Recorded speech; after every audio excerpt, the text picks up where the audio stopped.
Bumili ako ngayon ng isda na turata. 3 piraso. O, 3 pirasong urata. Tapos to. Ngayon hugasan ko siya. Tapos salmon. Isang ulo. Yung ulo binigay lang ito sa akin.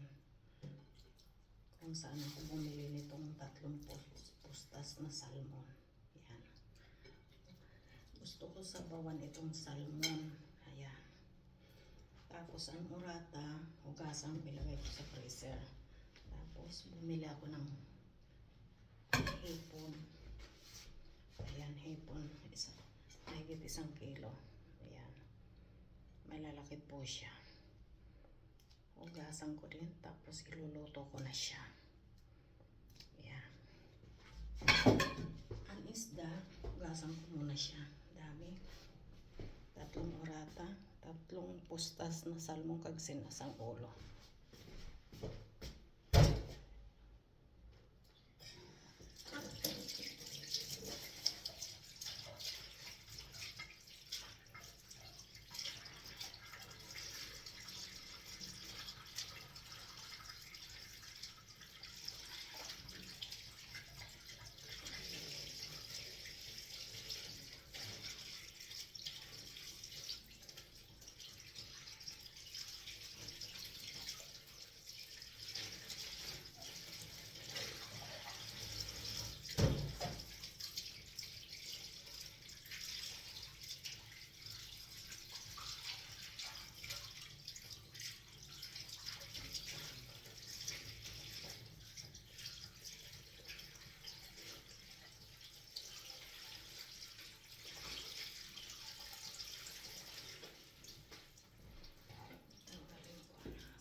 Ngayon guys, dito mo ito kaya.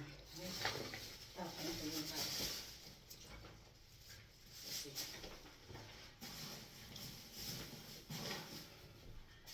Ngayon, i-plastic po mga amore itong urata. Sayang mga labas, mga presko talaga siya. Yung 3 na to, inugasan ko lang ang 3 urata kasi ilagay ko sa freezer. Hindi ko siya kayang iluto lahat na ako na kasi ang kakain. Ito yung 3, ilagay ko sa freezer. Ano ngayon, Friday? Alam mo, sa totoo lang, hindi pa ako natutulog kasi sabi ko na, para na rin ako nanginginig na matagal na hindi ako nakakain ng isda, gulay, lagi na lang kain at saka minsan kung ano na lang makain ko kasi kung order sa restaurant, siyempre puro na lang mantika, mantikaya. Ilagay ko ito sa freezer. Sa linggo ko ito iluluto. Yan. Tapos, ito lang salmon ang sasabawan ko. Yung ulo, iubos ko na sa sabawan yung ulo. Tapos yung 3 postas, 3 slice na laman. Sabawan. Tapos itong hipon, parang hindi ko muna iluto. Hugasan ko na lang siya. Kaglagay ko sa freezer. Bukas ko ito iluto.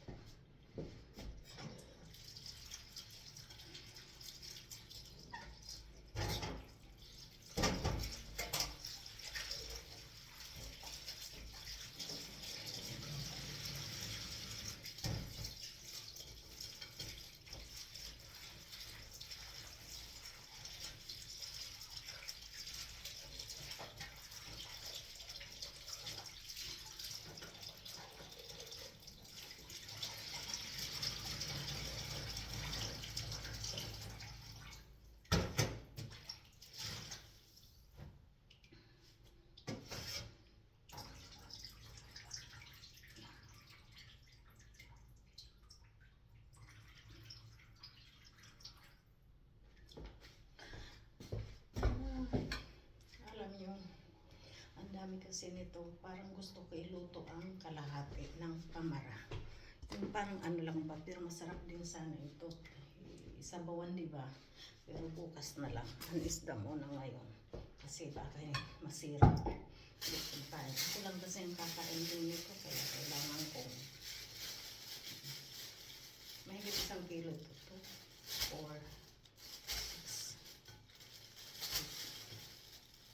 10,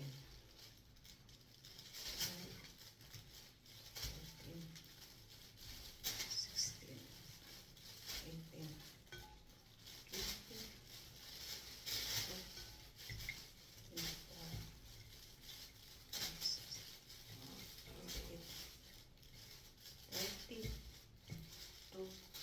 33 pieces. Bukas ko ito iluto siya. Ngayon, ilagay ko din ito sa freezer. Tapos yung orata sa linggo. Kung dito ko maubos ngayon, hindi ko ito kaya ubusin hanggang bukas ito. Linggo ko ito luto. Tapos sa Lunes yung orata. Ayan guys. Ano natin ito kasi ilagay ko sa freezer. Alam mo, hindi ako balik-balik sa palengke.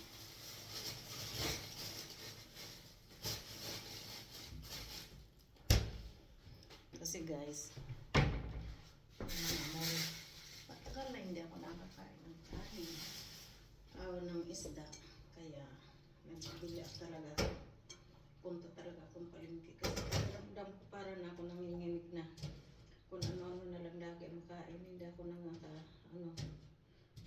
tagal na hindi ako nakakain ng isda at gulay. Isdang press. Yung isang araw nag-order ako sa ng tono. Katigas man sa galuto. Yung grilya ba? Maganda ito kay Chris ko kasi galing binili ko sa merkato. So binili ko mga isdaan. Parang palengke ba sa atin kung tawagin. Yun. Ngayon narating ko na yung tinuro sa akin ng mga kaya kilala ko na mura daw doon ang bilihan ng isda. Totoo nga kasi ang dami kong giniyab-yab na gulay ang isa. Ito din ang gulay na iluluto ko. Kaya hugasan ko din ito. Ang malaking balde yung pagkukuhan ko.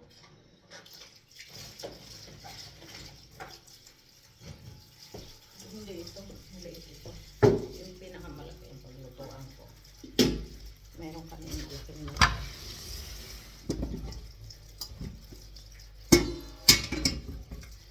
Ito po. Ano kaya ito walang naggamit. Dito ko iluluto sa malakong malaki kasi may sabaw. Pag may gulay.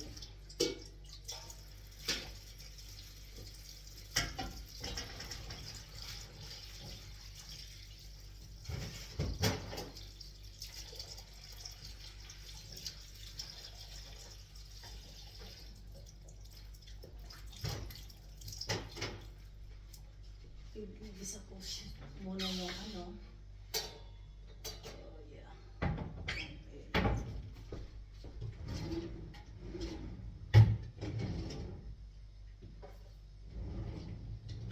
Sa totoo lang guys, bihira akong magluto dito sa kusina.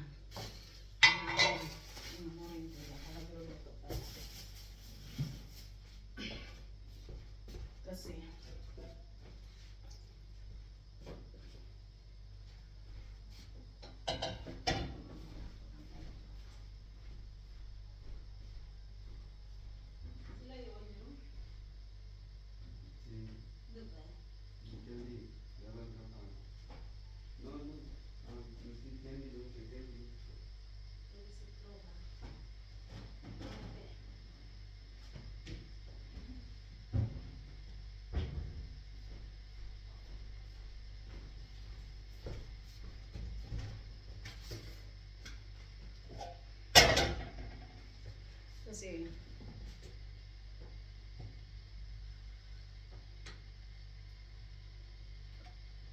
kasi makalimutan ko.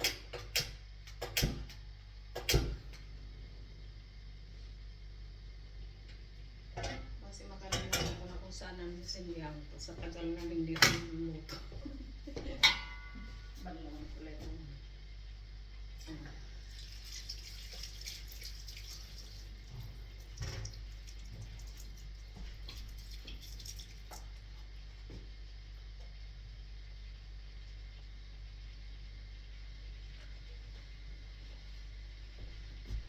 Ang akala ko mailuluto ko, ilagay ko pa rin ito lahat. Nadamihan kong ano ng kamatis, isang sibuyas na malaki o kay Loy, marami bawang, pero mas maganda marami, diba? Kasi sa totoo lang mas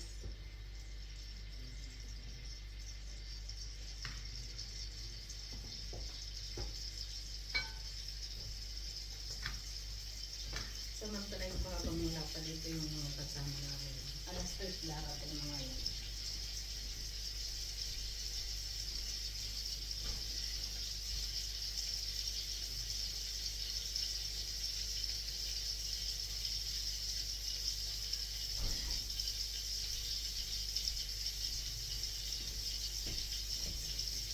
Alas 3 yung mga borders namin. Mga restaurant darating sila alas 3. Alas 3 sila dyan. Magbungutin na din sila. Kaya kung hindi natulog, namalibig ako para makapagod ng mga aga-aga.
Non c'è tempo, tu cucinare.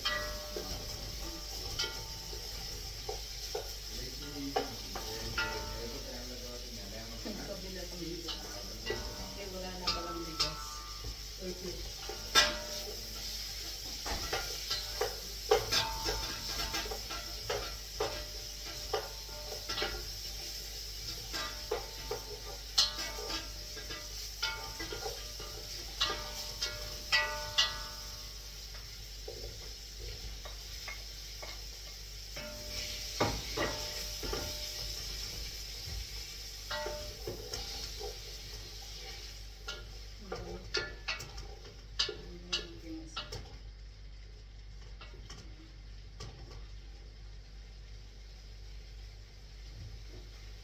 Ang umang plato.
Hanggang linggo na nga yata ito. Pag hindi ko maubos bukas, hanggang linggo ito.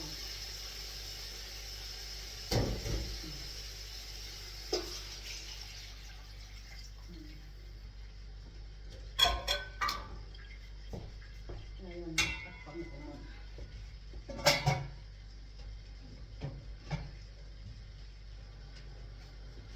Lakasan na natin. Mamaya ko na lagyan nasin. Hugasan ko muna ang ginamit. Parang tuloy-ligpit na. Pabili ako ng bigas sa balot.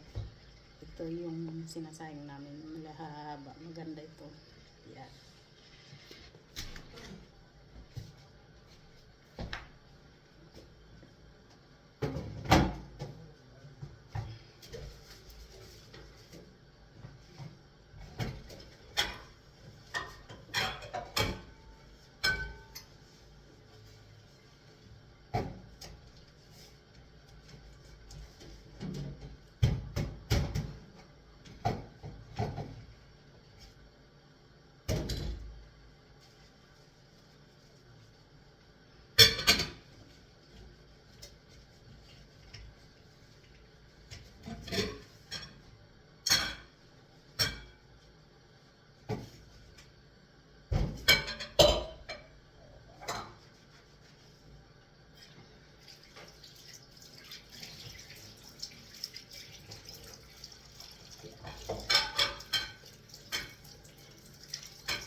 Oras ng ano, ayan guys. Tingnan natin ang ating ipakita ko sa inyo. Tinhulan natin yan. Yun. Mamaya ilagay ko yung gulay. Binabad ko muna sa tubig. Hinugasan ko muna. Tapos binabad ko ulit. Para mamaya lalagay na lasa. Kasi, ayan. Hindi ko ito kayang ubusin mamaya. Mamaya hanggang bukas yan. Yan. Guys, matagal na hindi ako nakakain ng kanin ay na isda na may gulay kag presko, di ba? Kaya kailangan nung punta kong palengke hindi pa ako natulog kasi bumili talaga ako ng presko na isda sa merkado.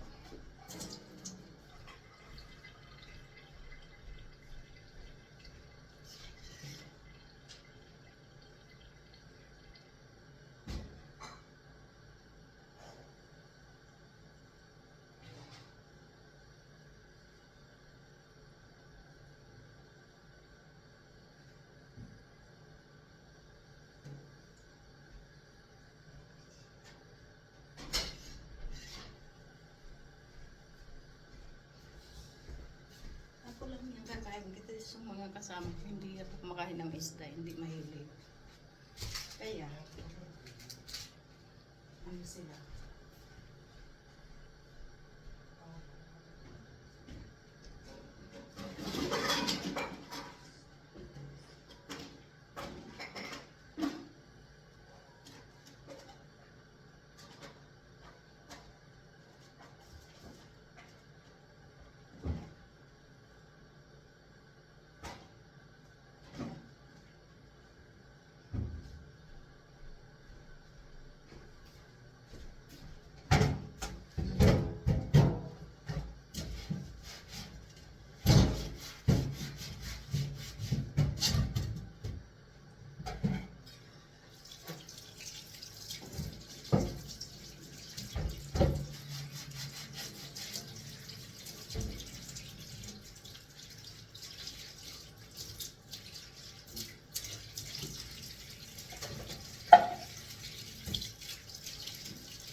ko pag nagluluto, habang nagpapaano ng niluluto, ganyan ang ginagawa ko. Naglilinis ako, naghugas ng hugasan, nahinit. Para tapos na ako magluto. Tapos malinis na ang kusina. Ganyan ang ginagawa ko kasi habang nag-ano na ako.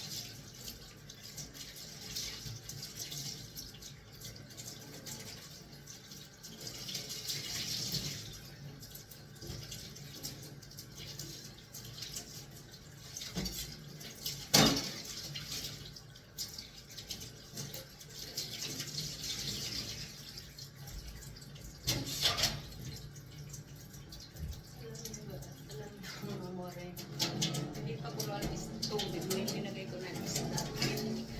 Kaya ano ko muna na wala pang tubig. Kakagisa ko sa lahat na linagay ko ang isda. Pag medyo yung paano-ano ko muna. Tapos linagay yung tubig kaagad. Kasi diretsahan na.